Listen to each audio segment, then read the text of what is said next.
율법이 들어온 것은 범죄가 많아지게 하려는 것이라.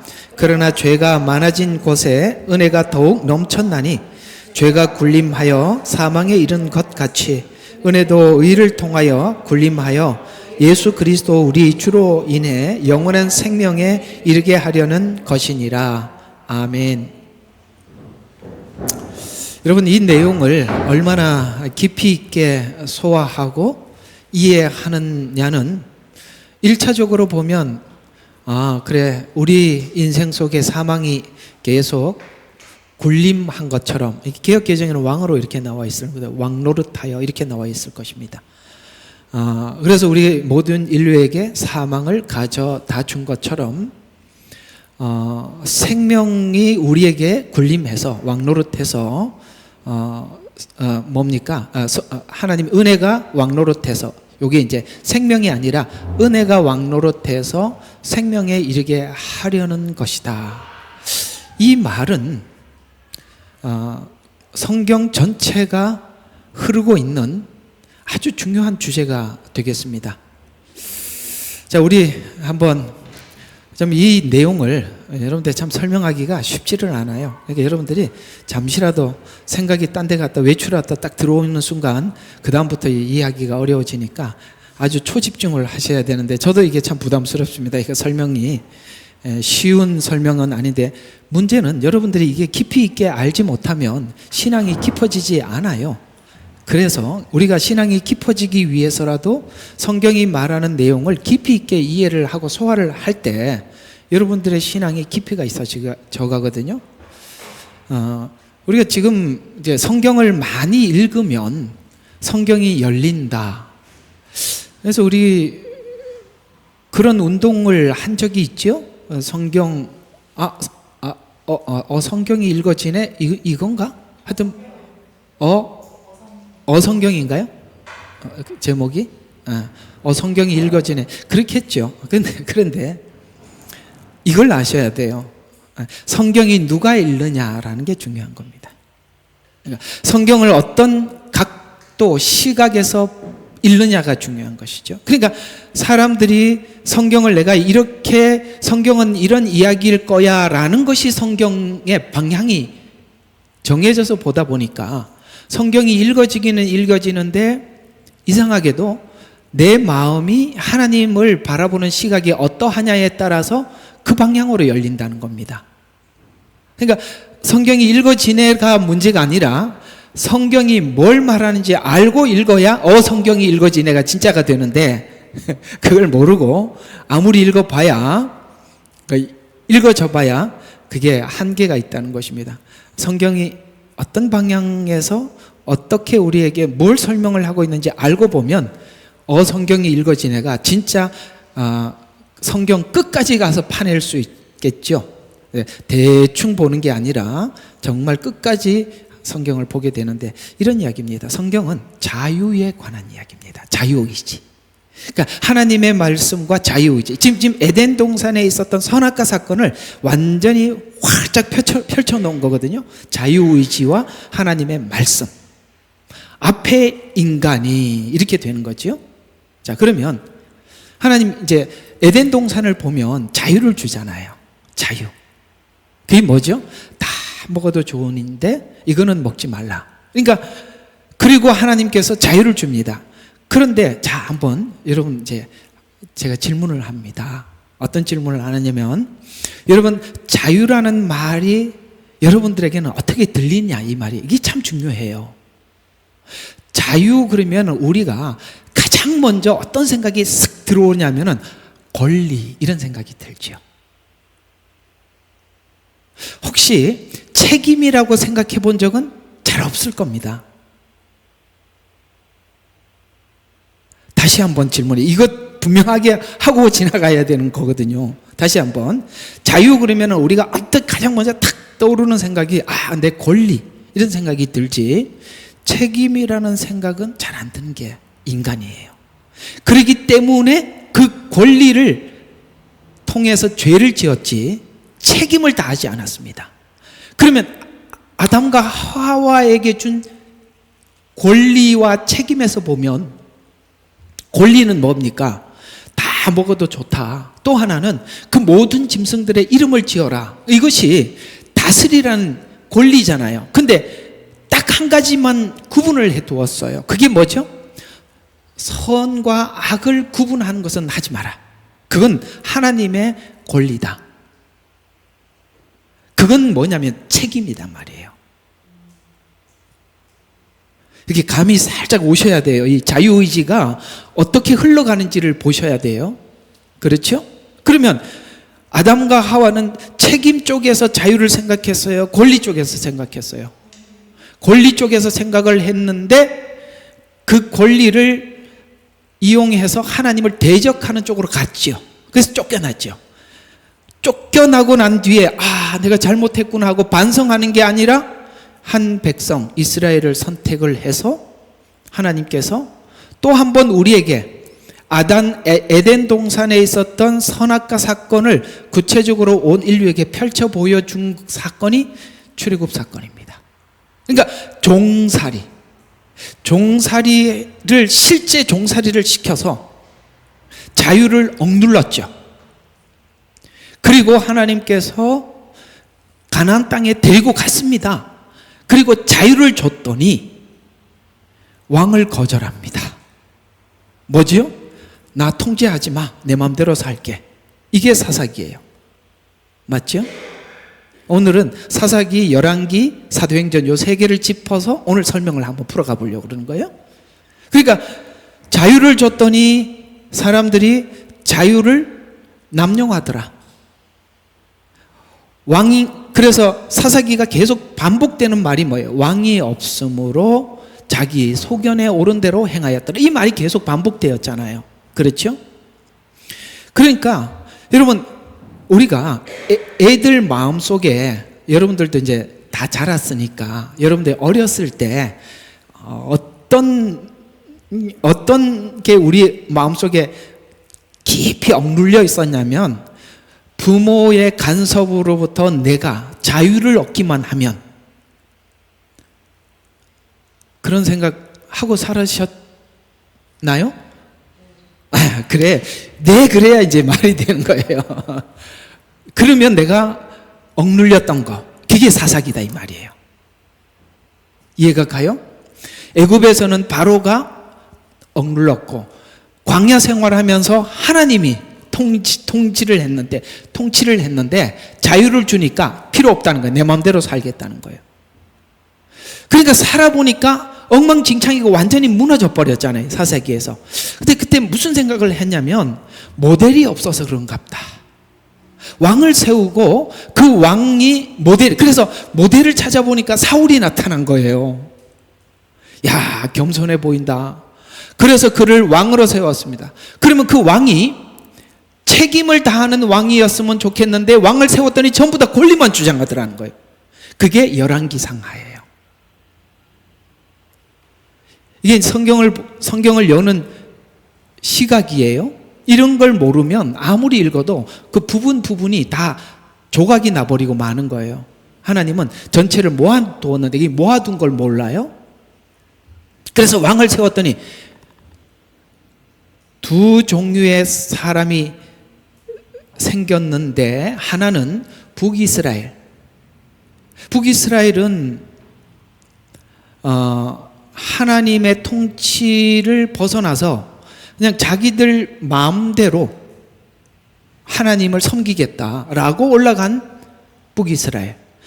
남유다는 남아 있었지만 절기와 안식일과 하나님이 명한 것을 지키고 살고 있지만 뭡니까? 종교적인 뼈다귀만 남은. 그래서 처음에는 왕을 거절하다가 이게 모델이 없어서 그렇구나라고 생각해서 모델을 세웠더니 세운 왕들마다 권리만 주장하지 왕으로서 책임은 다하지 않더라. 제사장들이 그랬고 왕들이 그랬더라. 하나님은 이 말이 여기 나와 있어요. 우리 로마서 11장 한번 보시죠. 이거 오늘 또 11장 어디에 두시냐면은 32절을 한번 보시죠.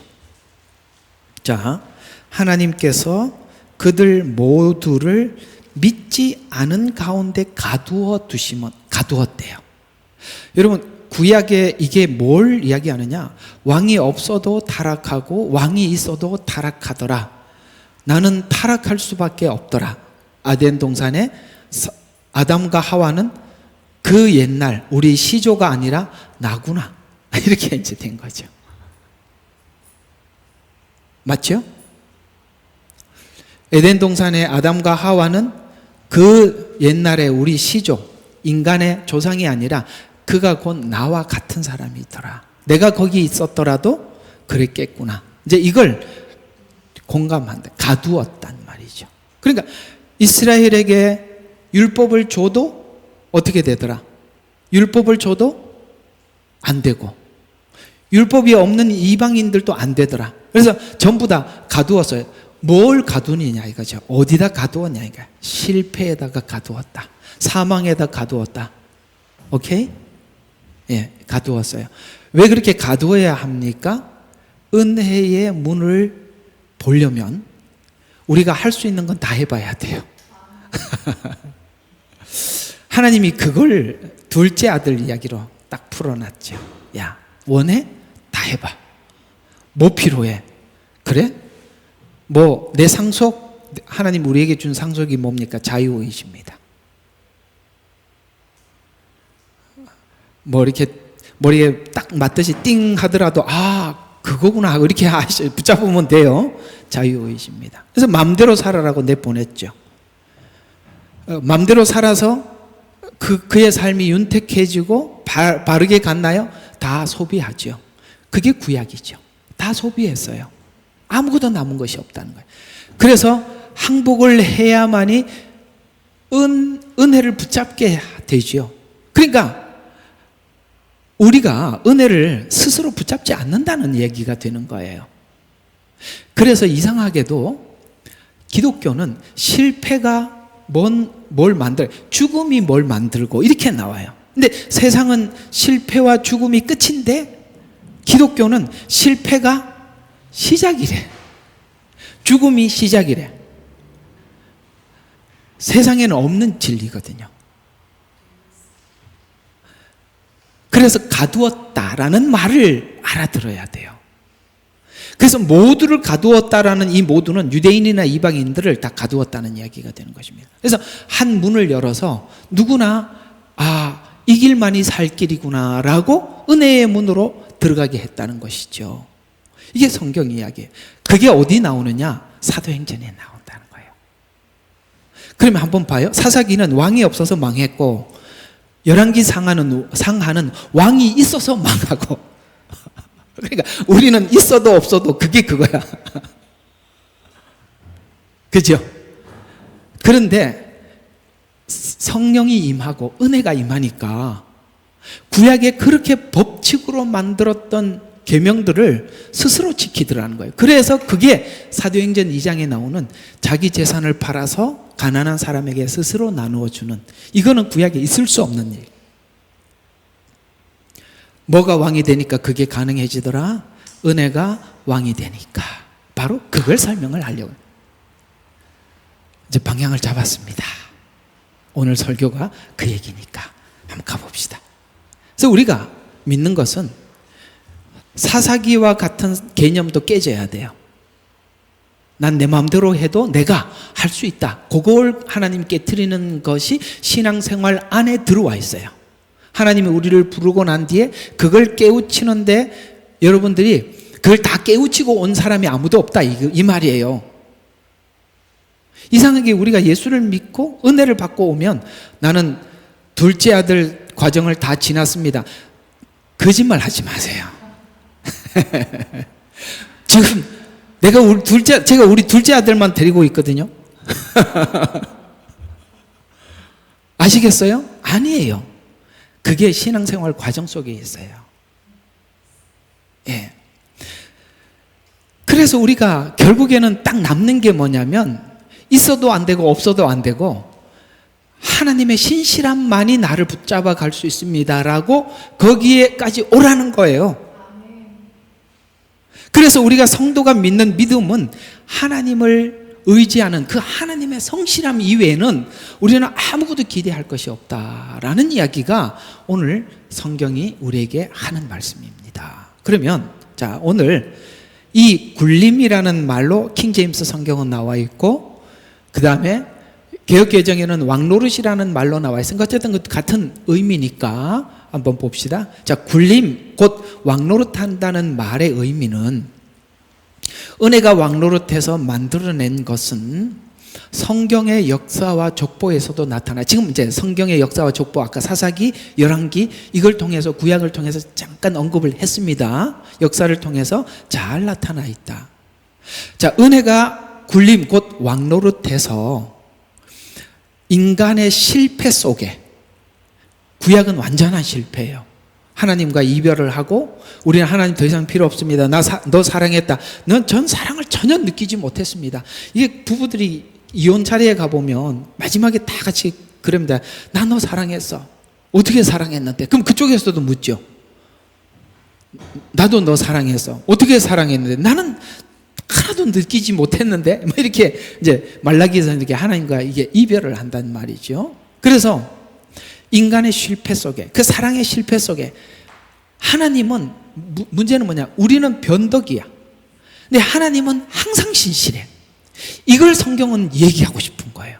그러니까 우리가 변화되고 우리가 구원받고 우리가 생명을 얻는 것은 우리의 의지 속에 있었던 것이 아니라 하나님 신실함 속에 있었다라는 것을 말하고 싶은 거예요. 그래서 신실하게 약속을 지키신 하나님의 은혜로 인간은 은혜가 왕노릇해서 할 수 있는 혜택을 누리게 되었고, 지금 저와 여러분이 가지고 있는 이 복음이 주시는 모든 은혜는 은혜가 왕노릇해서 얻은 혜택들이에요. 우리 간증들을, 우리 과거의 간증들을 보면 누구든지 앞에 서서 간증을 하라면 정말 하루 종일이 부족한 그런 인생을 살아왔을 것입니다. 그렇죠? 만약에 이것이 인생이 비관적으로 흘렀더라면 술주전병이가 되어 있던지 좀 해봐요. 그 다음에 뭐가 돼? 마약 중독. 그렇지. 뭔가 내 맨정신으로 못 사니까. 그죠? 뭔가 중독이 돼 있지 않으면 내가 지금 살 수가 없는 사람이 되었을 텐데, 여러분들이 지금 옛날의 실패를 딛고 일어나서 여러분들이 지금 미래의 소망을 갖는 것은 우리 모두가 똑같이 뭘 고백하느냐면은 나는 나를 믿을 수 없다에 대해서 항복한 사람, 인정하는 사람이 됐다는 거죠. 맞죠? 여러분 자신을 믿을 수 없어요. 근데 우리가 뭔가를 믿는데 그게 뭐냐면 하나님의 신실함이에요. 오늘 그걸 여러분들과 함께 설명을 하면 여러분들에게 하나님을 꽉 붙들게 되는 믿음이 생길 것입니다. 그래서 앞에 설명과 같이 죄가 사망 안에서 굴림한 것 같이 은혜가 굴림하여서 영생에 이를 것이라고 말씀하면서 결국 은혜가 승리할 것을 분명히 약속하고 있는데요, 이것이 여러 각도에서 우리에게 설명하고 있거든요, 성경이. 그러면 그걸 성경은 이 족보에서 설명을 하고 있어요. 여러분, 족보를 읽어보면 아슬아슬하지, 그러니까 말이 잘 안 돼. 아슬아슬하지 않으세요? 끊어질 것 같은 순간들이 참 많았단 말이에요. 얼마나 아슬아슬한지 한번 봅시다. 아브라함의 자손이요 다윗의 자손이신 예수 그리스도의 족보라. 결국은 구세주가 났다는 거예요. 근데 아브라함은 이삭을 낳고, 이삭은 야곱을 낳고, 야곱은 유다, 이렇게 그의 형제를 낳고, 그런데 포인트가 누구냐? 아브라함, 다윗이에요. 그래서 형제를 낳고, 자, 여기 이제 요 이름들을 지나는 걸, 그 파란색을 잘 보라는 거예요. 유다는 다말에게서 이렇게 다말이 쑥 들어가 있어요.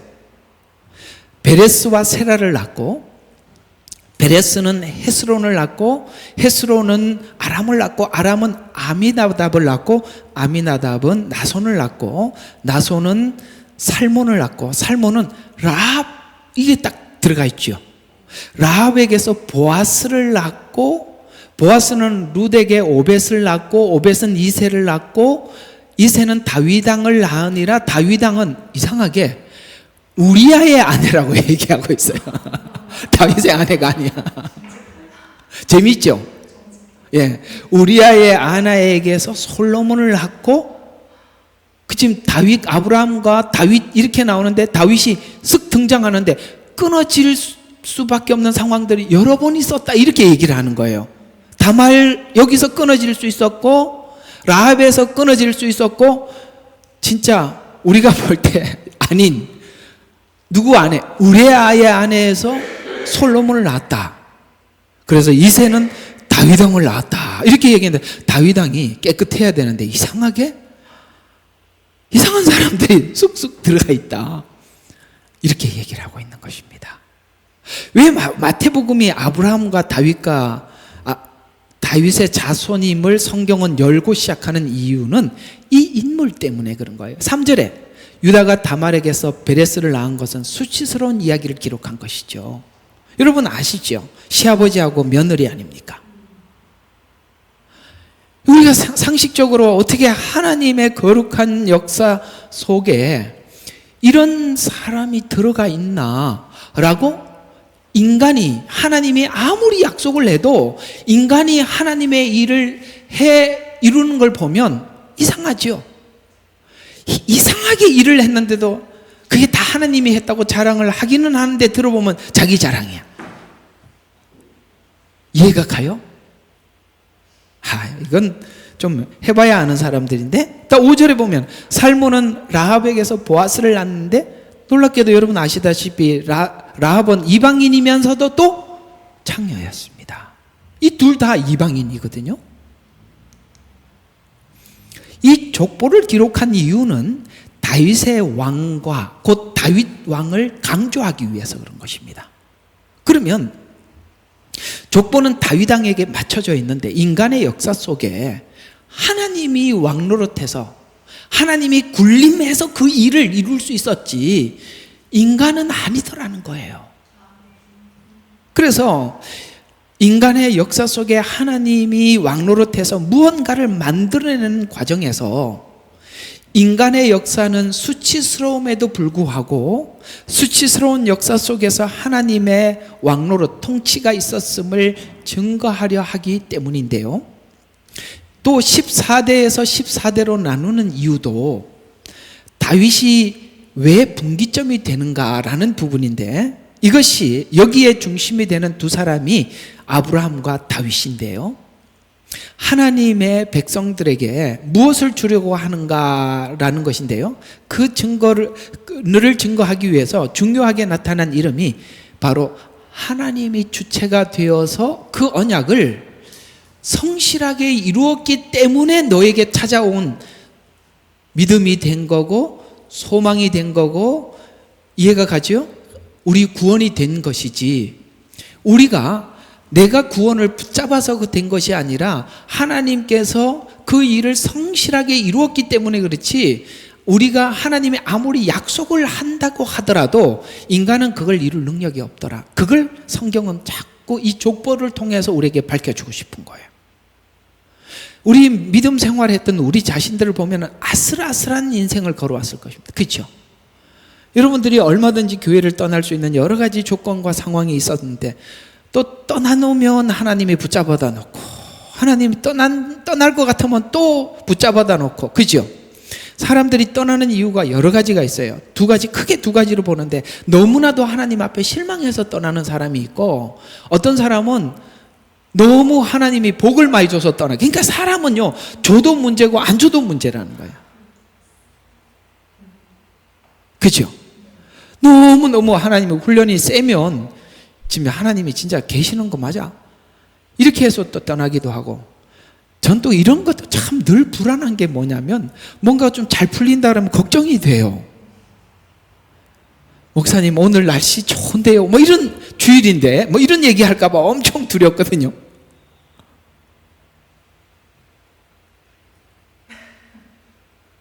그래서 뭔가가 이제 좀 하나님 앞에 뭘 했다고 생각을 하면 또 무슨 생각이 드냐면, 우리 남편이 그래도 그렇게 조금 말을 들어주면, 주일날 같이 놀아주면 또 주일날 오지 않을까 싶어서 목사님 오늘은 그냥 한 번만. 이게 제일 무섭다라는 거예요. 왜? 조금 여유를 주면 또 사람이 그 여유 때문에 뭔가 또 다른 길을 가고, 너무나도 절박하고 힘들면 그것 때문에 하나님을 원망해서 떠나고. 하나님께서 그 수위를 어디까지 조절을 해야 되는지 그건 하나님만이 하실 수 있는 거예요. 여러분들에게 더 많이 주면 안 되니까 그까지밖에 못 주는 거고, 더 낮추면 안 되니까 거기까지만 하는데, 어떤 사람은 그게 굉장히 높고 어떤 사람이 낮은 사람은 그게 믿음 좋은 사람이에요. 바울이 그러죠. 높음이나 깊음이나. 이해가 가요? 하나님이 나를 세워줘도 낮춰줘도 상관없다. 이게 진짜인데 여기까지 오려면 그게 아무나 오는 게 아니더라는 것이죠. 이제 알아들으셨죠? 예, 그런 얘기. 그래서 보면은 우리가 위태할 때가 너무 많았어요. 그럼에도 불구하고 오늘 내가 여기 이 자리에 있는 것은 그 주체가 하나님이었기에, 하나님이 그 수위를 조절했기에 여기까지 와 있었다는 것입니다. 욥의 신앙은 왜 이렇게 깊었냐? 그 고난은 깊었냐? 하나님이 거기까지 데리고 가도 올라올 줄 알고 준 거예요. 그러니까 여러분들에게 준 모든 고난들은 아무리 중내 산에 뭐 눈물을 흘리고 전 못 살겠어요 뭐 이렇게 얘기도 다 살 만큼 해서 준 거야. 걱정하지 마세요. 그래서 그 주체가 하나님이라고 증거하기 위함입니다. 그게 뭐냐면 처음부터 하나님이 얘기했던 그 얘기죠. 그게 뭐죠? 아브라함에게 약속했던 약속, 딱 그거예요. 내가 너에게. 그게 처음에는 내가 주님에게 이렇게 가다가 하나님이 뭘 바꿔놓느냐? 은혜가 주체가 되면, 은혜를 알고 나면, 내 힘이 다 빠지고 나면 하나님이 나에게가 되는 거예요. 처음에는 내가 하나님께, 그래서 뭐 처음에 하나님 앞에 딱 은혜 받고 온 사람들이 그 뭐 기세등등해서 뭐라고 기도하는지 아세요? 주님, 드디어 내가 왔습니다. 그러니 하나님 저를 마음껏 사용해 주시고 돈도 많이 줘요. 전 세계를 다니면서. 내가 옛날에 얼마 전에 그분은 돌아가셨어요. 근데 제가 포항에서 신앙생활을 하실 때 포항 제철을 보고 맨날 손을 놓고 기도해요. 하나님 포항 제철을, 왜 포항 제철을 자기한테 주냐고. 하나님 이 제철을 다 주시면 제가 온 세계에 여기 나오는 돈을 가지고 뭐 선교를 하고. 다 그런 착각 속에 처음에 예수 믿는 사람들은 어째 그런 사람들이 이렇게 많은지 몰라. 하나님 세계를 제게 주십시오. 신학교 1학년 오잖아요. 제가 신학교 1학년들 가르쳐 봤거든요. 이야, 뭐 강사고 뭐고 눈에 아무것도 안 보여요. 발장 끼고 듣고 앉아 있어요. 야, 저 교수 어떻다 이러고 하거든요. 그 이제 그런 사람들, 그러니까 신학교 1학년, 그 다음에 금방 교회 온 은혜 받고 앉아 있는 사람들, 그것도 설교라고 하냐, 뭐 이러고 앉아 있단 말이죠. 그걸 하나님이 밟아, 그 다음에 숨 다 죽을 만쯤 되면 약간 이게 숨을 열었다가 또 밟았다가 이걸 몇 년을 해야 되느냐 이거죠. 그게 세면 셀수록 오래 가는 거예요. 많이 겪어보셨죠? 예, 그거 해야 되는 겁니다. 주체가 바뀌어야 된다는 거예요. 내가 주님에게가 아니라 주님이 나에게로, 이게 바뀌는 게 그게 쉽지 않다라는 거죠. 그러니까 이걸 말로 설명을 하면 고개는 끄덕거리는데 꼭 보면 해봐. 여러분들이 한 번씩 해봐. 근데 하지 말라고 그래도 그때는 말을 안 들어요. 그러지 말자. 저는 그렇게 여러분에게 제안하는 것입니다. 아브라함에게 약속한 약속의 의지를 담고 있습니다. 하나님의 약속의 의지를 처음부터 그렇게 담았습니다. 역사를 통해 전달하고자 하는, 성경의 역사를 통해서 전달하고자 하는 것은 인간의 그 수치스러움에 하나님의 은혜가 들어오면서 그 수치가 우리 자신을 낮추게 만들고 감추게 만들고 고개를 들지 못하게 만들더라는 거예요. 수치, 부끄럽게 만드는 거죠. 그러니까 우리가 하나님 앞에 항상 하나님이 뭔가 우리가 좀 교만해지려고 그러면은 내가 생각지 못하는 어떤 뭡니까? 수치스러움을 만들어내세요, 하나님이. 그래서 하나님 앞에 뭘 해도 그런 소리 하지 마세요. 아유, 하나님, 제가 아니에요. 이렇게 하게 만들더라는 거예요. 그런 일들이 있었다, 없었다? 많았다. 그래서 인간의 수치에 은혜가 왕노릇했음을 알리기 위함입니다. 이스라엘 역사와 족보의 역사는 실패의 역사예요.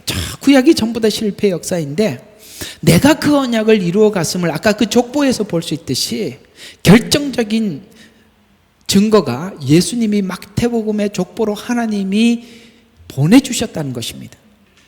예수님의 족보가 그러하듯이 아까 이제 마태복음의 족보가 그렇듯이 아까 아브라함과 다윗의 세계라고 했으니까 아브라함은 또 어떠냐 보자는 것이죠. 아까 족보 보면 그 쭉 들어가 있죠. 뭐 시아버지가 며느리 뭐 이렇게 하고 하는 뭐 이러는 사람이 있질 않나, 그지요? 예, 무례하야 아내를 취해가지고 그 증조 할아버지가 이게 얼마나 그 비석을 뽑아버릴 일이지, 이게 얼마나 창피한 일이에요. 그렇죠? 그래서 예수님을 예표하는 이삭의 출생도 똑같다는 거예요. 처음부터 아브라함에게 그랬듯이 처음부터 이스라엘 역사가 딱 방향이 설정이 되어 있었던 겁니다. 자, 아브라함을 보면 그렇죠. 창세기 15장 4절 처음으로 하나님 앞에 대화했던 내용이라 그랬죠. 하나님께서 아브라함에게 여호와의 말씀이 내 몸에서 날짜가 내 후사가 될 것이다. 내 자손이 이와 같으리라. 이렇게 분명히 말을 했지만 아브라함은 그 말을 믿는 게 아니라 16장에 가서 바로 하갈을 통해서 이스마엘을 낳고 실패를 합니다. 그러니까 이삭은 자기가 낳은 게 아니라 하나님의 약속으로 낳은 자식이라는 걸 보게 하기 위해서 16장에 야 하지마 그래서 붙잡지 않고 하갈을 통해서 자녀를 낳으려고 하는 하나님 팔짱 긋고 기다려. 왜? 수치스럽게 만드는 거죠. 이상하게 기독교 생명은 실패 속에 일을 한답니다. 우리가 맨날 하나님 앞에 죄인이라는 것을 잊지 말고 나오게 하는 거예요. 그러니까 우리가 항상 하나님 앞에 나와서 하나님이 이 죄인이 또 왔습니다. 한 주간 죄 짓다가 왔습니다. 이렇게 말하게 만들어 놓네. 나갈 때는 으쌰 하고 나갔는데 또 한 주간 되돌아와서 예배당에서 생각해 보니 야 이것도 아니고 저것도 아니었네. 하나님 앞에 내놓을 게 하나도 없네. 그래서 딱 하나님 앞에 의지하는 거는 뭐냐면 하나님은 자비롭고 은혜롭고 뭐 거기에 항상 거기다가 갖다 붙여놓고 아시잖아요. 하나님 자비. 그래서 하나님의 자비가 항상 필요하구나. 이걸 하나님이 우리가 잠시 잊지 못하도록 계속 그 수치스러운 일들을 만들어 나가듯이 오늘 아브라함에게도 내가 내 자손이 이와 같으리라라고 하나님이 그렇게 말을 했는데도 16장에서 바로 하갈을 통해서 이스마엘을 낳고 실패를 하게 되죠. 또다시 하나님 17장에 그 실패를 하고 난 뒤에 우리는 꼭 그래 생각해요. 실패하기 전에 오시지. 아니 실패하고 난 뒤에 말라기 다음에 예수님이 오신다니까요. 그래서 너는 내 앞에서 완전해라 라고 아브라함이 엎드림에 아브람이 엎드림에 아브라함이라고 하리니 내가 너로 열국의 아비가 되게 하리 함이라. 아니 실패한 16장에서 실패한 사람 보고 거기서부터 열국의 아비를 만들겠다는 거예요. 만약에 아브라함이 했더라면 그저 하나님이 주체가 아니라 아브라함이 주체가 될 뻔했는데 하나님이 주체가 되게 하기 위해서 아브라함의 철저한 실패를 경험하게 하더라. 그래서 내가 너로 열국의 아비가 되게 하리라. 나라들이 열왕들이 대대 후손을 삼고 나는 너의 하나님이 되리라. 이렇게 말씀을 하십니다. 그러나 후손들은 그 약속을 지켜내지 못하고 자 지금 아브라함 이야기를 넘어서서 다윗의 이야기. 근데 그렇게 하나님께서 아브라함에게도 이렇게 해서 일하신다는 걸 보여줬고 다윗 또 그 역사를 통해서 하나님이 그렇게 했다는 것을 보여줬고 다시 보여줬어요. 그러니까 아브라함에게서도 확인을 했고 다윗에게 확인을 했지만 그 후손들은 또 어땠냐? 후손들은 어땠냐? 그럼 두 번이나 경험을 하고 나면 후손들은 정신을 차려야 될 거 아니에요. 그죠? 역사는 열왕기상하는 이스라엘 백성들이 포로 생활을 하고 돌아와서 쓴 성경이거든요. 왜냐하면 그걸 쓰게 된 이유가 뭐냐면 자기들의 과거의 역사를 직접 하나도 손색 없이 거짓말 없이 거짓 없이 써봄으로 인해서 뭐를 보려고 했는 거냐면 지난날의 실패를 한번 관찰해 보려고 했던 겁니다. 그래서 관찰을 하려고 하니까 거기에 다윗 왕의 우리아 사건도 집어넣고 그 사무엘 상하구나, 그죠? 그 역대 왕들의 그 지저분한 이야기들을 빠지지 않고 그래서 우리가 실패를 했구나라는 것을 알기 위해서 열왕기 상하를 쓴 거예요. 살펴보려고. 우리는 계속 성공을 하면 역사를 살피질 않아. 그러니까 우리가 지금 으쌰으쌰 막 믿음이 좋으면 옛날에 내가 죄인이라는 걸 까먹어. 역사를 잊어버린다니까요. 근데 내가 뭔가가 지금 하자가 많이 자꾸 보여. 그러면은 우리는 자꾸 과거를 돌아보게 만들죠. 아닌가? 맞잖아요. 우리 여러분들 언제 옛날을 되새겨봐요. 내가 실패를 하면 내가 왜 이렇게 됐지 하고 돌아보게 되지만 내가 잘하면 과거를 안 돌아봐요. 그런 것처럼 이걸 이제 왜 우리가 실패를 했나라고 돌아봤더니 후손들이 그것을 지켜내지 못한 것을 보고 열왕기 상하를 통해서 돌아봤던 거거든요. 이처럼 하나님은 인간을 실패한 대로 방치하지 않고 너와 내 후손의 하나님이 되기 위해서 예수님이 후손으로 오시는데 그래서 마침내 그 언약이 이루게 하신 것으로 기록을 했는데 마태복음 1장 또 다른 은혜는 아브라함으로 시작한 족보에서 다윗을 중심한 족보에서 처음 아브라함으로부터 시작한 다윗을 소개함으로써 아브라함으로부터 시작한 족보가 위대한 다윗을 낳게 했는가? 라고 질문을 하고 있는 거예요. 그러니까 하나님이 그 약속 속에 아브라함에게 약속했던 다윗이 출생하기까지 무엇이 다윗을 출생하게 했는가를 돌아보게 만들어서 아브라함의 족보가 위대해서 다윗 왕을 세운 것이 아니라고 우리에게 설명해 주고 싶은 거예요. 그러니까 쉽게 말해서 이런 얘기가 되는 겁니다. 얘들아 제발 아브라함을 높이지 마라. 다윗을 높이지 마라. 우리는 자꾸 다윗 이야기하면서 다윗처럼 하지 말라는 거예요. 이해가 가요? 하나님이 굉장히 싫어하는 게 뭐냐면 하나님이 증거되어야 되는 자리에 사람이 세워지는 거예요. 우리 목사님 이런 얘기 하지 마라. 오케이? 다윗 이야기 하지 말고 이런 이야기가 되는 것입니다.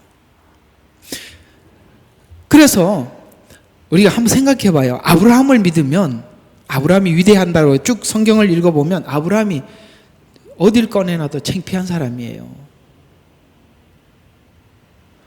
내가 살아있어도 아마 아브라함처럼 그렇게 행동을 다 했을까 저도 많이 생각해 보거든요. 자기 와이프를 누이라고 속이고 가서 그러면은 왕이 뺏어가면 아니 내 와이프라고 그러지면 안 된다. 그냥 사실 무서워서 그랬다. 이렇게 말이라도 되는데 그것도 바치고 또 주는 선물 받아갖고 집에 가. 나는 이게 남자들의 제일 비참한 모습이라고 생각해요. 어떻게 자기 와이프를 그 남자일 때 빼앗기고 주는 선물 받았고 어떻게 집에 그게 가십니까? 아니 그 생각만 해도 그게 야 넌 아무래도 나보다는 좀 못하다 이런 생각이 좀 듭디다. 이해가 가죠? 그럼 그런 거 생각해 보면 내가 조금 낫지 않나 이런 생각도 조금 들긴 해요. 어쨌든 그렇다는 거죠. 그러니까 아브라함이 위대해서 다윗 왕이 세워진 게 아니라는 걸 얘기하는 겁니다. 그리고 다윗왕을 하나님이 세운 왕이라고 설명하고 있는 것입니다. 네가 지금 이 자리에 와 있는 것도 네 믿음이 여기 온 게 아니라 하나님이 했다고 자꾸 설명을 하고 있는 거예요. 그러니까 언제 우리가 교만해지고 언제부터 하나님을 대적자가 되느냐? 내가 했다고 생각하는 순간부터 하나님의 철저한 대적자가 되고 하나님이 일하셨다는 것을 믿게 될 때 모두 감사로 가는데, 네가 어떤 시각에서 보느냐는 거예요. 아까 말했죠. 성경을 아무리 읽어도 자기 시각에서 봐야 아무 의미가 없다는 거예요. 성경이 읽어진 애가 어떤 시각에서 보느냐는 거예요. 그래서 이 족보의 초점은 다윗이 왕 될 조건이 있었냐라고 우리에게 물으면서 아니라고 답해주고 있는 겁니다. 단지 아브라함에게 하나님이 약속했기 때문이라고 설명하고 있다는 거예요. 아브라함에게 했던 약속 때문에 아브라함이 갈대아 우르에서 나와 하나님이 부르신 자들의 왕에 앉게 되었다는 것입니다. 또 예수님의 탄생할 시점에서 한번 보자는 거죠. 그렇게 약속을 했는데 그럼 약속을 사람이 지켜왔느냐? 다윗왕까지는 족보가 나와 있는데 다윗왕부터는 족보가 이렇게 또 쭉 보면은 그 위대한 왕가가 어떻게 돼 있었냐? 자, 다윗의 왕가가 완전히 예수님 오셨을 때는 무너진 왕가였다라고 소개하고 있는 것입니다. 이는 왕을 주어도 왕자를 누릴 힘이 없고, 그렇죠? 또 세상에 지배할 능력이 되지 않았다. 앞의 족보는 다윗 왕가가 망해서 현재 요셉의 족보는 너무나도 비천한 왕가라고 소개하고 있다는 거예요. 이스라엘에게 다윗 왕가처럼 위대한 왕가가 어디 있겠어요? 우리 이제 물어보면은 여러분들의 성씨들이 있잖아요. 예를 들어서 우리 사모님은 장씨예요. 그래서 당신 왕 족보에서는 위대한 사람이다. 장보고 이러면서 얘기를 하더라고요. 장보고. 저는 저는 김해김 씨거든요. 그래서 우리 큰아버님이 항상 해서 너는 김수로 왕의 후예니라. 그래서 김수로 왕이 어쨌는데요. 각자마다 있어요. 그렇죠. 그건 뭐예요? 지금 뭐예요? 아무것도 아니에요. 다윗 안 가면 뭐하냐 이거예요. 요셉 왕가를 보세요. 비참하잖아요. 누가 알아줘요? 이스라엘의 건국 왕 아니겠어요? 그들이 가장 존경하는 인물 아니겠습니까? 그들이 다윗의 왕가를 거슬러 올라가면 아브라함의 후손이잖아요. 그 후손이잖아요. 근데 비천한 왕가라고 소개하고 있는 것입니다. 사람들이 아기를 데리고 베들레헴에 갔어요. 그렇죠? 요셉이. 사람들이 요셉을 알아보지 못해요. 마구간에 머물 만큼 다윗의 왕가가 망가져 있는 거예요. 그래서 인간에게 왕권을 주어도 이 얘기입니다. 하나님이 약속을 하고 왕권을 주어도 우리가 누릴 힘이 없더라. 복을 주면 뭐하냐? 그 복 때문에 짓눌려서 아무것도 못하는데. 이해가 가요? 돈을 주면 뭐하냐? 시간을 주면 뭐하냐? 건강을 주면 뭐하냐? 그거 가지고 자기 하고 싶은 거 하러 가는데. 이게 우리 인간이라는 거예요. 누릴 힘이 없다 할지라도 거기에 예수님이 오셔서 아브라함과 다윗에게 약속한 약속을 누리게 하는 것이다. 이것이 본문에서 이야기하는 확실히 은혜에 대한 내용인 것입니다. 이렇게 무너진 자리에 하나님이 시작하시더라. 우리가 아직도 0.001%의 가능성을 우리 마음속에 희망을 품고 있다면 하나님이 그것까지 빼자. 제로 상태로 만들어라. 가두어 버리는 거예요. 아까 이제 가둔다는 말, 이제 이해가 가시죠? 딱 가두어서 하늘만 쳐다보고 은혜의 문만 딱 보이게. 그 전에는 우리가 울타리를 부셔갖고 우리 문을 만들고 들락날락하고 힘이 다 빠질 때까지 팔짱 끼고 보고 계시다가, 그죠?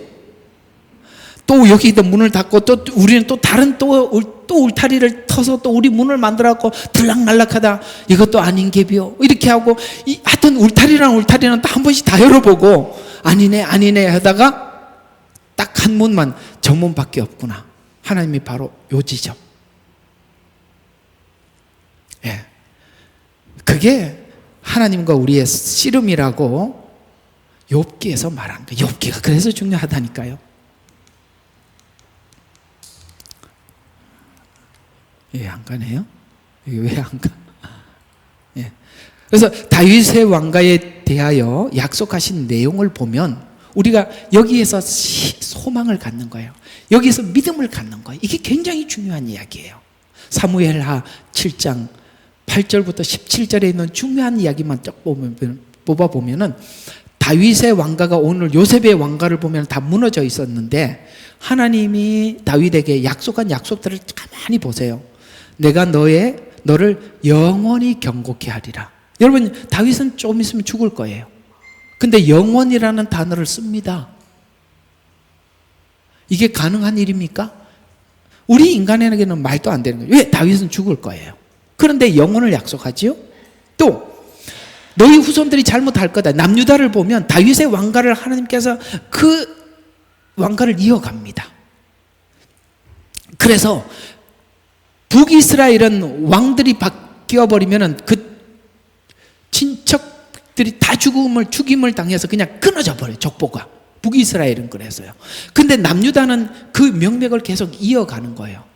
똑같이 잘못을 하더라도 다윗의 왕가에게는 뭘 약속하느냐면 내가 너의 약속을 영원히 하겠다라고 하나님의 약속을 하고 잘못하면 막대기로 사람의 자식의 채찍으로 징책은 하더라도 멸망은 시키지 않겠다. 이게 우리가 하나님이 우리에게 한 약속이라는 거예요. 여러분들을 하나님께서 훈령을 하고 훈계를 하고 채찍은 때리더라도 약속은 패하지는 않겠다. 이게 다윗에게 한 약속이라는 거예요. 또 15절에는 그것이 그에게 떠나지는 아니하리라. 떠나지 않겠다. 16절에 보좌가 영원히 세워지리라. 너무 귀한 약속들 아니겠어요? 이게 우리의 믿음의 전부가 되는 겁니다. 그렇습니다. 저는 늘 실패합니다. 저는 무너지고 망가지고 하나님 앞에 늘 죄송스럽게 살더라도 하나님의 그 무한한 자비, 우리 여기 교회 이름이 예레미야의 눈물 교회 아니겠습니까? 예레미야를 보면은 그거예요. 예레미야가 미래가 보이니까 가슴을 치면서 눈물을 흘리면서 외쳐요. 근데 결국은 사람들이 그걸 받아들이질 않고 실제 예루살렘은 무너지고 폐허가 됐어요. 예레미야 애가에 가서 놀라운 신앙 고백을 합니다. 주의 인자는 끝이 없고 예루살렘 성이 무너졌는데 그게 하나님의 인자라고 고백하고 있어요. 그의 주의 인자는 끝이 없고 주의 자비는 무궁하며 아침마다 새롭고 늘 새로우니 주의 성실이, 이 무너진 게 성실이래. 우리가 하나님이 우리를 무너뜨리는 게 하나님의 성실함 때문이래. 왜? 우리가 여기서 무너지지 않으면 교만이 하나님 보좌를 그야말로 옛날에 하는 말처럼 하나님 머리끄댕이를 잡고 내리려고 할 거니까. 감사한 일이죠. 이게 하나님의 성실함이라는 거예요. 여러분이 적당히 매를 때리고 우리로 하여금 울 수밖에 없고 맨날 하나님 앞에 하고 울고 나올 수밖에 없게 만들지 않아 놓았더라면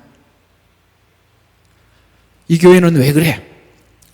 목사님은 그게 뭐예요? 옛날에 여기 처음에 개척을 했는데 지금은 한국에 가서 이제 한동안 계속 연락하다 소식이 끊어진 친구가 하나 있어요. 한번 우리 집에 오더니 내 어깨에다 손을 탁 그래, 목사님 좀 똑바로 하세요. 이게 뭐예요? 성도들 이렇게 몇 명 없으니까 이게 목사님 탁 손을 딱 얹고 목사님 좀 똑바로 목회하세요. 신학교 다니던 친구였거든요. 야, 그게 인간이라고. 여러분들은 예절을 차려서 그렇게 안 하겠지만 그 사람은 그게 없으니까 그렇게 했겠지만 우리 인간이라는 게 그렇다는 거예요. 또 하나님 보고도 불만이 많겠죠. 그것도 왜 선악과 먹을 때 그러니까 빼찍을 나벼러도 갖고 내가 이 고생이 이게 뭐예요? 이렇게 자기 문제로 보지 않는다 이 말. 전부 다 남의 문제로 본단 말이에요. 이걸 하나님께서 이게 네 문제라는 걸 가르쳐 주려면 내가 실패를 시인해야 되는 거예요. 내 자유의지가 바닥이 났음을 고백해야 된다는 거예요. 그래서 로마서를 기록한 목적이 뭐라고요? 믿어 순종케 하려고, 순종이 답이라는 걸 배우게 하기 위해서 로마서를 기록했대요. 순종은 뭡니까? 내 의지가 꺾이고 하나님의 말씀을 따라가는 것이 아니겠어요? 근데 처음부터 우리가 그게 가능하냐? 에덴 동산에서도 불가능했고 율법을 줘도 불가능했는데 은혜가 그걸 하게 만들더라 라고 성경은 말해주고 싶은 것입니다. 다윗에게 준 왕권과 사울에게 준 왕권이 그런 측면에서 달라요. 그래서 인간이 자기가 주인이 되고 왕이 되면 사울처럼 되는 거예요. 이게 바로 육신의 열매를, 갈라디아서에서 말하는 육신의 열매를 이야기하는 겁니다. 사울이 왕을 만들어줬더니 보세요. 그 백성들을 위해서, 그들의 신앙의 성숙을 위해서 한 게 아무것도 없고 뭐만 하더라? 자기 왕권을 지키는 데만 모든 권리를 사용하더라. 맞지요? 왜요? 기분 나쁘거든요. 사울이 죽인 자는 천천히요, 다윗이 죽인 자는 만만이라는 말이 너무 귀에 거슬리는 거예요. 그래서 그 평생을 통해서 자기 왕위를 지키는 데 전부 다 하더라. 그래서 인간에게 자유를 주고 권리를 줬더니 하나님이 없는 사람들은 그 모든 것은 자기를 위해서 쓰더라 라는 것을 철저하게 사울을 통해서 말해주는 겁니다. 그리고 인간이 볼 때 가장 도덕성이 있고 가장 괜찮아 보이는 사람도 사울에 지나지 않더라. 오케이? 우리는 사울과 같은 사람들한테 한두 번 된 게 아니죠. 정말 괜찮아 보였는데 보니까 아니더라. 보니까 아니더라. 이걸 얼마나 많이 겪어야 돼요. 그죠? 그런 것처럼 다윗에게 준 왕권과 사울에게 준 왕권은, 왜냐하면 사울은 스스로 왕이 된 자니까, 다윗의 왕권은 실패하면 징계를 하지만 아까 말씀드린 것처럼 왕권을 빼앗지는 않았다는 것이 하나님의 약속입니다. 실패한 족보 속에 우리에게 실패의 책임을 요구하지 않고 예수님을 보내 승리하게 하십니다. 이 말은 다윗 왕가를 말하는 것이 아니라 약속을 지킬 것을 약속하는 중입니다. 다윗이 뭘 해서가 아니라 하나님이 약속했기 때문에 라는 것입니다. 그래서 우리가 모든 신앙은 뭐냐면 하나님이 약속을 했는 것, 그 약속을 딱 붙잡고 있는 것이고, 그러면 문제는 나한테는 아무것도 없으니까, 상대방에게 하나님께 있으니까 그 다음에 중요한 건 뭐냐? 하나님이 얼마나 이 약속에 신실하시냐, 그것만 남아있죠. 내가 그러잖아요. 그 모든 것은 우리의 신앙의 모든 기대는, 힘은 어디에 있다? 하나님의 성실함에 있다는 거예요. 우리는 성경을 통해서 뭘 찾느냐, 이게. 내게 주시는 교훈, 이런 거 찾지 말고 하나님이 얼마나 성실하게 일하셨는가, 그걸 성경은 쫙 녹아냈다는 거예요. 인간은 얼마나 실패를 완벽하게 했고 하나님은 얼마나 성실하게 약속을 이루었는가를 확인을 해서 우리가 믿음을 갖는 거거든요. 여러분의 믿음은 내가 뭘 믿는 게 아니라 하나님의 성실함을 믿는 것입니다. 그래서 이 약속의 절정의 자리를 이렇게 우리에게 잘 표현하고 있습니다. 완전히 어두운 곳에 주님이 오셨다. 자, 이사야서 9장 1절과 7절에 보면 만군의 여호와의 열심히 이룰 것이라. 개역개정에 보면 전에 고통받던 자들에게 흑암이 없으리로다. 옛적에 여호와께 스불론 땅과 납달리 땅으로 멸시를 당하게 하더니, 그 지파들 중에서도 스불론과 납달리는 첩의 자식들이거든요. 그러니까 그 땅은 빛을 보지 못했어요. 이해가 가요? 마지막 때도 스불론 땅과 납달리 땅에서 하나님의 용사들이 나오는 겁니다. 사람들이 볼 때 유다나 훌륭한 지파들, 베냐민 지파나 힘 있는 지파에서 하는 게 아니라 저는 마지막 때 하나님의 일꾼들이나 종들은 마지막에 숨겨놨다가 하나님이 일으킨다고 생각합니다. 왜냐하면 위대한 종들은 하나님께서는 아무도 쓰지 않았어요. 주님이 이 땅에 초림 때 오셨을 때 어떻게 오셨다고요? 스불론 땅과 납달리 땅에 멸시를 당하게 하였더니, 지금까지 멸시를 당하면서 살게 하였더니, 야, 무슨 나사렛에서 큰 것이 나겠느냐, 뭐 무슨 스불론 땅과 납달리, 그게 뭐 걔들이 뭘 하겠어, 어린애들 같은 이런 곳에서 후에 해변의 길과 요단 저편 이방 갈릴리를 영화롭게 하였네. 그런 곳에서 하나님의 영광이 나타나서 갈릴리를 영화롭게 하였다.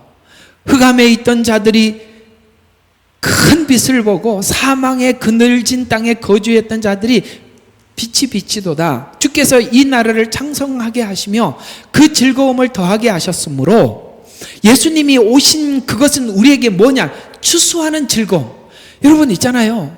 농사, 이건 또 모르는 사람들에게 쌀나무 이렇게 얘기할 정도 수준이면 곤란한데, 여러분 추수의 열매, 우리로 말하면 열심히 일하고 주급을 받을 때, 월급을 받을 때, 뭐 이런 거라고 하면 되겠죠. 추수라고 한다면. 그렇죠?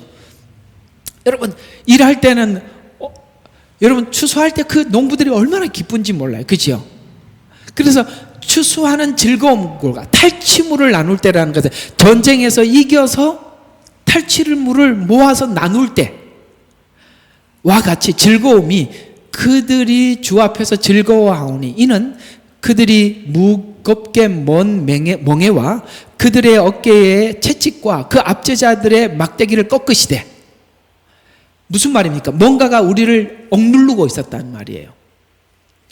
어깨의 채찍, 압제자의 막대기를 예수님이 이 땅에 오셔서 사망의 그늘이 뭐라고요? 어깨의 채찍, 멍에, 막대기 이런 것들이란 말이에요. 우리가 거기서 벗어날 수 없었다 이 말이에요. 그래서 그걸 꺾으시되 미디안의 날과 같이 하셨음이니이다. 어지러이 싸우는 군인들의 신과 피 묻은 군복이 불의 섭같이 사라지나니 이는 뭡니까? 이게 하나님이 우리에게 주시는 자유의 시작인데, 한 아기가 우리에게 낳고 한 아들을 우리에게 주신 바 되었는데 그 어깨에는 정사를 메었고 그 이름은 기묘자라 모사라 전능하신 하나님이라 영존하시는 아버지라 평강의 왕이라 할 것임이라. 그 정사와 평강의 더함이 무궁하여 또 다윗의 왕자와 그 나라에 군림하여 그 나라를 굳게 세우고 지금 이후로부터 영원히 정의와 공의로 그것을 보존하실 것이라. 가장 중요한 것이 뭐냐면 이 일이 우리에게 기대하고 대망하는 일이죠. 그죠? 사망의 그늘에 오셔서 생명을 주시고 하나님께서 우리에게 주시는 그 기쁨은 추수할 때 기쁨과 같고 전쟁에서 승리했을 때 탈취물을 나누는 것과 같은데, 주님이 오셔서 십자가에 죽으시고 부활한 이것이 우리의 노력이나 아무것도 아닌 오직 하나님의 뭐가 열심히 일을 이루시리라. 아멘. 여기서 나오는 겁니다. 하나님의 열심히 그걸 이루었지 우리가 한 게 없다는 거예요. 그래서 북이스라엘은 멸망당했지만 뭡니까? 북이스라엘은 스스로 자멸을 확인했죠. 그 어두운 가운데 북이스라엘 스불론 땅과 납달리 땅은요, 남유다에 속한 땅이 아니에요. 북이스라엘에게 속해 있는 땅이었어요. 그 다 망하고 없어졌지만 그곳에서 뭐가 나타났다? 그 가운데 큰 빛 메시아 곧 예수님을 만나게 될 것을 성경은 말씀하고 있는 것입니다. 인간이 가장 절망적인, 그래서 말라기를 보면 그런 거예요. 하나님과 이스라엘이 헤어지고 그리고 400년 동안 말을 안 해.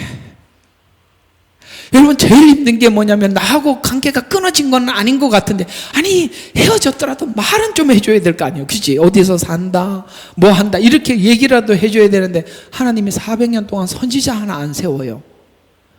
여러분 지금까지 이스라엘은 하나님께 선지자를 세워서 그래도 싫든 좋든 말이라도 해서 이끌어왔잖아요. 그죠? 그러니까 이제 나는 이제 이별하자고 도장은 찍었지. 그 다음에 뭐예요? 하나님은 말은 안 하지. 딱 죽을 지경이죠. 딱 죽을 지경일 때 누가 나타났다? 심내요한이 나타나서 광야에서 외쳤네. 와, 선지자가 드디어 나타났다고. 사람들이 그때서야 가서 침례 요한의 이야기를 들으려고 하는데, 침례 요한이 메시아인가 하고 봤더니 요한이 아니라 나는 그분을 신들매도 감당치 못하겠다. 예수님이 오는 걸 보고 보라, 세상 죄를 지고 가는 하나님의 어린 양이로다. 요한이 침례를 주니까 하늘에서 하나님께서 이는 내 사랑하는 아들이여 내 기뻐하는 자라, 너희는 그 말을 들을지어다. 메시아를 만났다는 거죠. 가장 어두운 그곳에, 가장 절망적인 상황에 주님이 찾아오셔서 만나 주셨어요. 여러분의 인생이 똑같은 거예요. 잘 풀려서 여기 온 사람은 아무도 없고, 이 목사는 그래서 힘들어요. 다 죽을 지경에 진짜 다 망하고 와서 저 이래서 망했어요, 저래서 내가 신학교 1학년 강의를 하면서 나 신학교 1학년 되는데 제일 추억이 많거든요. 한국에서 신학교 1학년 강의를 하는데 주간 강의 마치고 기다렸다가 야간 학생들 오면 야간 강의까지 해주고 돌아가요. 근데 제가 참 감사하게 1, 2, 3, 4학년들을 다 강의하러 다녔는데 1학년 애들이 온 애들마다 하는 얘기가 그거예요. 목사님, 제가 3년 전만 했더라도 내가 목사님 팍팍 밀어줄 수 있었는데 지금은 오늘 차비가 없어서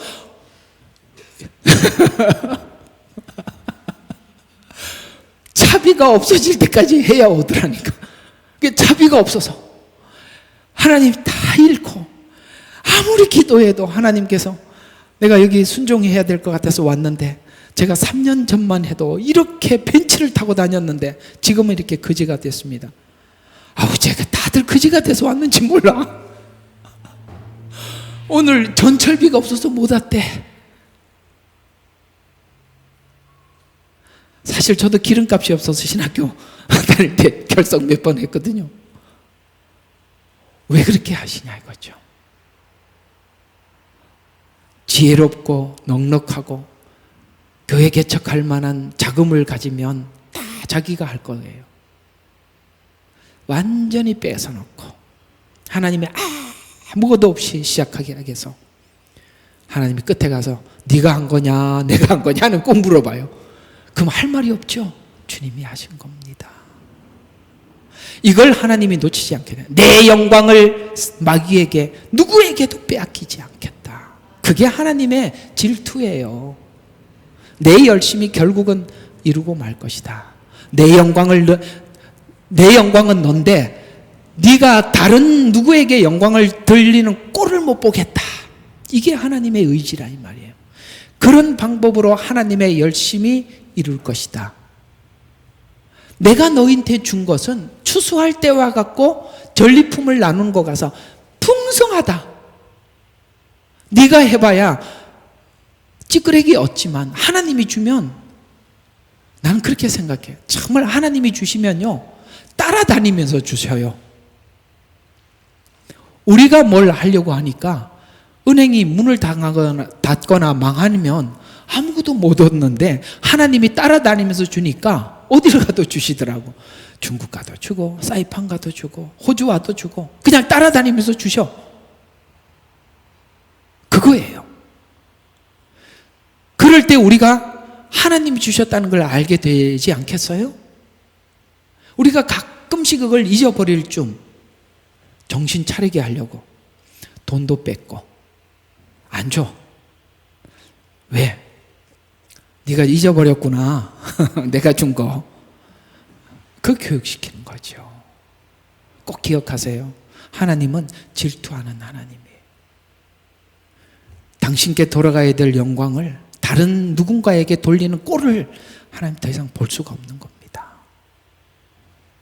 하나님이 주시는 기쁨은 말할 수 없는 기쁨이에요. 압제자의 막대기가 꺾여버리고 전쟁의 도구가 제거되고 평화가 임하는데 그 시작이 한 아기가 우리에게 낳고 초림입니다. 초림부터 이 땅의 평화는 시작된 겁니다. 우리가 세상은 전쟁의 소문이 더해가도 우리 마음속 깊은 곳에서는 이 솟아나는 이 평화는 누구도 빼앗을 수가 없는 거예요. 불안한 세상이 곧 올 겁니다. 전쟁이 있을 것이고 기근이 찾아올 것입니다. 그러나 우리에게는 하나님의 약속이 더 가까이 오는 그 평화를 누가 빼앗을 수가 있겠습니까? 한 아기가 예수님이 이 땅에 오셨고 그 이름의 속성에서 볼 수 있듯이 경이로운 분, 여기 개역개정에는 기모자라 모사라, 킹제임스에는 경이로운 분, 상담자. 이건 무슨 뜻입니까? 상상이 불가한 지혜. 우리 인간이 아마 하나님이 이렇게 하실 것을 예측을 할 수 없다는 것이죠. 스불론 땅과 납달리 땅에 오실 줄 누가 알았냐 이 말이죠. 누가 하나님 저 미천한 자를 쓰실 줄 누가 알았냐 이 말이죠. 다윗의 아버지 이새도 하나 있기는 한데 걔는 좀 아닌데요 이렇게 얘기할 정도였단 말이에요. 그렇죠? 그가 위대한 하나님의 사람일 줄 누가 알았냐 이 말이죠. 우리는 아무도 예측할 수가 없어요. 정말 하나님은 경이롭습니다. 그리고 전능하신 하나님의, 능하신 하나님이라는 말은 하나님의 신적 권능으로, 우리 방법이 아니에요. 하나님의 능력으로, 또 영원하신 아버지라, 그분은 영원을 위해서 일하시는 하나님입니다. 화평의 통치자라, 결국에는 하나님이 하시는 모든 일들은 화평을 이루어내는 내 위를 견고케 할 것을 이루고야 말 것이기에 다윗에게 약속하셨던, 아브라함에게 약속했던 약속을 이루기 위해서 예수님이 오셨고 부활해서 승천하셔서 하나님 보좌 우편에 앉아 계셨기 때문에 성령님이 우리에게 오셨다는 것이죠. 그래서 예수님이 오셨고 성령님을 보내주셔서 우리 마음속에 계시게 하시더라. 어때요? 여기에 우리의 믿음이 뭐가 있습니까? 하나님의 신실하심이 모든 조건이 되더라는 것이죠. 그게 오늘 성경이 우리에게 알려주고 싶은 것입니다. 결론을, 우리는 실패한 것이 이상한 것이 아닙니다. 우리가 실패했기 때문에 하나님께서 하신 일이 당연하게 된 것입니다. 만약에 우리가 잘 했더라면 주님 내가 했는데요, 제가 믿어서 여기 왔는데요 이렇게 할 뻔했단 말이죠. 여러분, 믿어서 천국 간다고 그건 다 어린애 때 생각하는 거예요. 이렇게 자꾸 이렇게 설교 제목들을 보면은 천국 가고 싶습니까? 뭐 이렇게 자꾸 물어보시는데 가고 싶지요. 근데 이렇게 해야 천국 간다고 얘기하는 걸 보면 이게 정말 성경하고 하자가 너무 많아. 저는 여러분들에게 다 천국 가고 싶어요. 저도 그래. 그럼 뭐 누가 부인하겠습니까? 아니요, 전 천국 가는 괜찮아요. 이럴 사람 누가 있냐 말이죠. 그럴 사람은 없는데 설명을 어떻게 하느냐는 거예요. 예? 왜 믿으면 갑니다라고 그렇게 배우긴 배웠는데 믿으면 가려고 하는데, 여러분, 우리는 믿음을 보존할 수가 없어요. 나는 나를 믿을 수가 없거든요. 믿어서 천국 가려고 하거나 그러면 반드시 하자가 생기는데 그 하자를 뭘로 때우느냐? 행위로 때우든지 종교성으로 때우게 되어 있단 말이죠. 맞지요? 그럼 천주교 가야죠. 제일 분명하잖아요. 그죠? 천주교는 구원을 확실하게 보장해 줍니다. 왜냐? 고해성사하면 죄를 사해노라 귀로 들었잖아요. 사한다는데 얼마나 좋아요. 그죠? 내가 혹시나 못하고 간 게 있다면 여러분의 자손들이, 중도에 있는 우리들을 자꾸 천국으로 이렇게 살아있는 자손들이 옮겨준대. 그러니 안심하고 죽을 수 있습니다. 이런 거짓말이 어디 있어요? 예? 너무 사악해. 자유주의 신학도 그렇고 천주교에서 이야기하고 있는 이 내용은 너무너무 성경하고 달라. 그걸 우리가 어떻게 같이 가자고 교회가 그 천주교하고 붙냐 이 말이죠. 여러분, 이 WCC와 WEA는 과거에 별로 힘이 없어 보이더라도 앞으로 엄청난 힘을 발휘하게 될 겁니다. 마지막 성경에는 하나님께서 하나님의 집에서부터 심판이 시작된다고 말씀하셨어요. 그게 뭐죠? 배교입니다. 그게 너무나도 가까이 다가오고 있어요. 저는 그렇게 생각해요. 하나님께서 엄청난 심판을 하실 것입니다.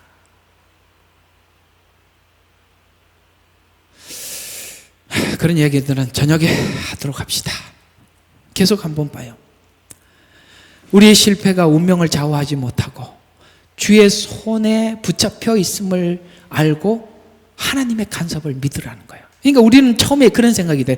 내가 하나님을 꼭 잡고 있다고 생각하는데 아니요. 하나님이 우리를 붙잡고 있다는 걸 느끼는 거예요. 그게 이 생각에 이 넘어가는 과정이 쉽지 않단 말이에요. 왜? 우리 인간은 내가 붙잡은 것이 확실하다고 믿어지거든요. 하나님이 우리가 붙잡았는 손이 힘이 다 빠져갖고 놓을 수밖에 없다는 것을 딱 경험을 하게 하는 거죠. 독수리가 새끼들 어떻게 날게 하는지 아세요? 높은 곳에 가서 둥지를 높은 데서 막 그냥 강제로 밀어 그냥 떨어지게 만들어. 막 얘가 막 날개짓을 할 줄 모르니까 막 떨어지면서 막 살라고 막 난리 치지요. 딱 보고 있다가 쫙 내려서 딱 떨어질 좀 탁 잡아 낚아채우려고 또 떨어뜨려. 쫙 그러면서 비행 연습을 하는 거예요. 하나님이 그러신다고요. 다 빼고 우리가 가지고 있는 에너지를 다 빼고 하나님의 것으로 채워서, 그게 우리가 실패하는 것이 이상한 것이 아니라 율법적인 믿음에서 보면 실패는 구원에서 떨어진 것이죠. 하나님은 구원을 확실하게 하기 위해서 더더욱 우리의 실패를 경험하게 한다는 것입니다. 앞날도 우리를 다스릴 것을 믿습니다. 그래서 신자가 믿는 믿음의 결론은 우리는 충성하고 순종하는 것, 그것을 하나님 앞에 순종을 결단, 그게 최고더라. 하나님이 그게 옳다 이렇게 해라 그러면 그게 최고더라, 그게 맞더라, 그걸 받아들이는 거예요. 그래서 그걸 받아들인다는 것은 뭐냐? 내 생각을 접는다는 뜻이거든요. 우리가 그렇게 생각 없는 사람이 어디 있겠어요? 내 생각을 접어야 순종이 가능하지 않겠어요? 성도들이 의지하고 믿는 것은 하나님의 의지뿐이기 때문입니다. 하나님의 의지를 다른 말로 하나님의 열심이라 오늘 이사야서에서 그렇게 말씀하고 있는 것입니다. 정리해 보겠습니다. 오늘은 여러분들이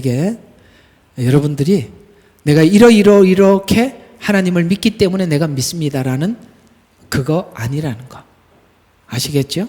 하나님이 아무리 우리에게 뭔가를 하셔도 우리는 그걸 붙잡고 이어갈 힘이 없다. 아브라함에게도 그렇게 말을 했지만 결국은 뭘 낳더라? 이스마엘을 낳더라는 거. 아브라함에게 그렇게 약속을 했지만 다윗의 왕조가 그 수치스러운 역사들이 속에 쑥쑥 들어가 있다. 끊어질 것 같더라. 그것뿐만 아니라 창세기 12장의 아브라함 역사 이전에도 보면 그 족보들을 쭉 보면 끊어질 수밖에 없었어요. 전부 다 악만 만들어내죠. 그래서 노아 홍수가 있었죠. 노아 홍수가 심판을 봐도 인간은 정신을 못 차리더라. 그게 창세기 1장부터 11장 이야기예요. 홍수를 경험했잖아요. 그러니까 그렇게 살다가는 지옥 가, 그래도 안 믿어요. 인간 안 믿는다니까.